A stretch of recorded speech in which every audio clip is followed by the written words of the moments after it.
Здравейте, приятели, и добре дошли в канала Пернати БГ. Много пъти, посещавайки зоомагазини, виждам собственици на различни видове папагали да търсят и купуват пясък на своите пернати домашни любимци. А и често при купуване на папагалче, служителите в зоомагазините предлагат и закупуването на пясък към храната и консумативите. Напоследък обаче все по-често попадам на чужди и български статии, както и постове във Фейсбук, в които се дискутират ползите и вредите от това да се дава пясък на папагал. В това видео ще разберете дали е редно да се предлага пясък на папагал и защо.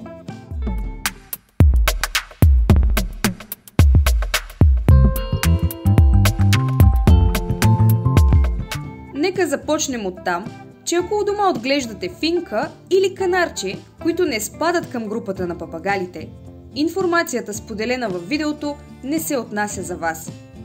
Финките и канарчетата, както и кокошките, се нуждаят от непрекъснат достъп до пясък, за да храносмилат семената, тъй като тяхната система не разполага с мощни мускули, като тези на папагалите. Повече относно финките ще откриете във видеото ни за тях, линк към което ще оставя долу в описанието. И така, ако се чудите дали трябва да давате на вашия папагал пясък, попаднали сте на правилното място. Може би сте чували, че пясъкът помага за храносмилането и че е много здравословен за папагалите. Това обаче не е така и това се дължи на две основни причини. Първо, папагалите имат здрави човки, които им позволяват лесно да разчупват и отварят семенцата, с които се хранят. Те нямат проблеми да обелят семената, да погълнат вътрешността и да изхвърлят външната обвивка. Най-вероятно вие сами сте забелязали как след като папагалът се е похапнал просо, изхвърля външната обвивка и остават така наречените люспи, които после ние собствениците изхвърляме и зареждаме отново просо на папагала, когато го храним. Второ, папагалите предимно се хранят с храна, богата на най-разнообразни семена. Те получават и комбинация от плодове, зеленчуци, ядки, зърнени храни, които са лесни за храносмилане. Основният здравословен проблем, който може да възникне при даването на пясък на папагал, е натравянето. Това е сериозен проблем, който се развива, ако папагалът, който по принцип не се нуждае от пясък, изяде твърде голямо количество от него. Неразградимият пясък попада в стомаха на папагала и остава там за продължителен период от време.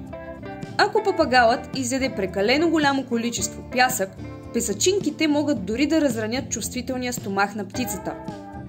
Още по-лошо, може да се стигне до импакция, което на практика е запек, и ако птицата не може да се изхожда, това би довело до много тежки последици за нея, както може би се досещате.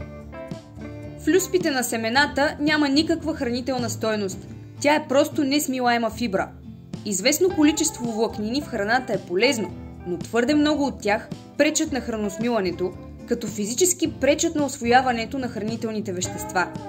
Ако люспата не се поглъща, на птицата не й се налага да преработва много несмилаем материал през организма или да носи безполезно допълнително тегло, докато лети. Именно за това на папагалите не е необходим пясък, за да се хранят пълноценно. Очевидно е вярно, че папагалите не се нуждаят от пясък, защото милиони домашни папагали в момента оцеляват без него. Съществуват случаи, в които песачинки попадат в гърлото на папагала. В такива случаи птицата е неспособна да се храни и да диша, в резултат на което се задушава. А сега може би ще зададете следния въпрос. Щом пясъкът е толкова вреден за папагалите, защо се продава в зоомагазините в опаковки, на които дори пише изрично пясък за папагали? Това, че пясъкът е вреден за папагалите, не е общо прието твърдение, защото папагалите си набавят пясък в дивата природа. Само че пропускаме факта, че в дивата природа папагалите подбират много внимателно песачинките, които са им необходими, и избират точно такива, които лесно ще се разградят или изхвърлят от организма им. В заключение на всичко казано до тук, ви препоръчвам да не давате пясък на папагала си, защото съществува вероятност да му навредите. Лично аз отглеждам папагали от повече от 15 години и не съм добавяла пясък в диетата им. Залагам на полезни семена, като просо, слънчогледови семки, чия, пресни плодове и зеленчуци и чиста вода всеки ден и по този начин се грижа за тяхното здраве. Споделете в коментар вие давали ли сте пясък на вашия папагал и какво сте чели вие по темата. Ако това видео ви е харесало, абонирайте се за канала. Качваме само видеа за животните, защото ги обичаме.